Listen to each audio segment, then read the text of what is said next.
Assalamualaikum guys. Okay guys, settle ni kita customer aku daripada Lagi Best SE pergi ke Icon SE, Icon 1.5.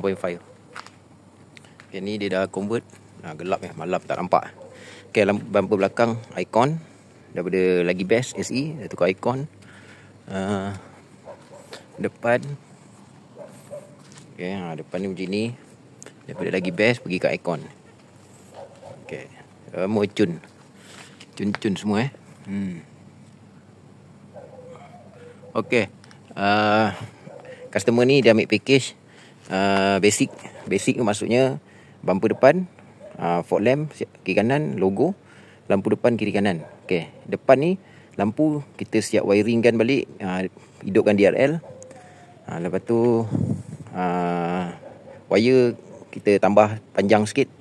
Okay, lepas tu fog lamp kita tukar baru, logo kita tukar baru. Lepas tu lagi satu customer, jap aku cerita yang basic dulu. Okay, lepas tu yang seterusnya lampu belakang albino Icon punya kiri kanan. Lepas tu bumper belakang, lepas tu reflector belakang. Okay, customer ni dia ambil siap cat bumper depan belakang. Lepas tu dia minta suruh top up cat untuk spoiler. Lepas tu bumbung dengan bonnet depan. Okay, so far alhamdulillah aku baru lepas settle.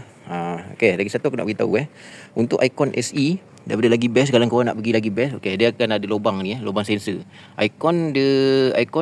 Bumper Icon SE ni dia ada parking sensor ni. Jadi kalau macam daripada Lagi Best masuk Icon, benda ni akan berlubang. Korang kena pakai ni lah. Kena cari sensor dummy ataupun korang beli sensor original. So far okey lah, alhamdulillah semua. Lagi satu customer dia tiap tukar daun pisang kiri kanan depan. Daun pisang baru. Okay, tu daun pisang baru kita tukar. Daun pisang baru kita tukar kan. So alhamdulillah semua dah siap. Seminggu jugalah customer aku tinggalkan kereta dia ni untuk aku settlekan. So alhamdulillah malam ni kot dia ambil. Malam ni. Lepas ni kalau ada projek apa-apa nanti kan aku agak update lagi lah.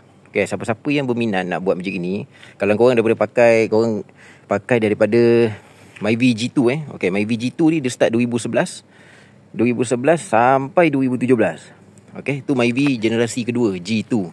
Okay, Myvi G1 dia tak boleh pakai set ni. Korang kena ingat baik-baik. Jangan pula korang Myvi generasi yang pertama, jangan pula korang tanya boleh pakai tak Icon. Memang tak boleh lah.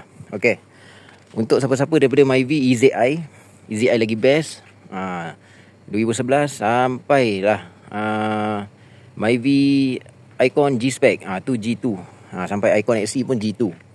Okay, kalau korang model korang pakai EZI Lagi Best ataupun Icon G-Spec, yang korang nak convert pergi ke Icon, korang boleh roll je aku lah.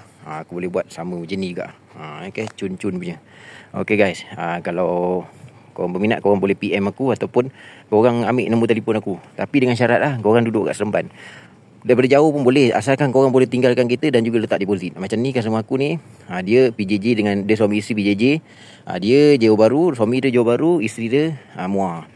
Okay, jadi dia turun sini lah, dia turun Seremban. Dan hantar kereta dulu. Dan hantar kereta dia letak deposit 50%. So aku settlekan dulu. Dah siap. Okay, malam ni baru dia datang ambil. Aku sudah datang ambil. Okay, cantik smart tau, smart. Dengan sport rim dia dah tukar sport rim 16 ke 17 ni. Jadi lagi bertambah, naiklah seri dia tu. Okay guys, apa-apa nanti korang berminat korang update aku lah. Okay, setakat ni je konten aku. Okay guys, Assalamualaikum warahmatullahi wabarakatuh.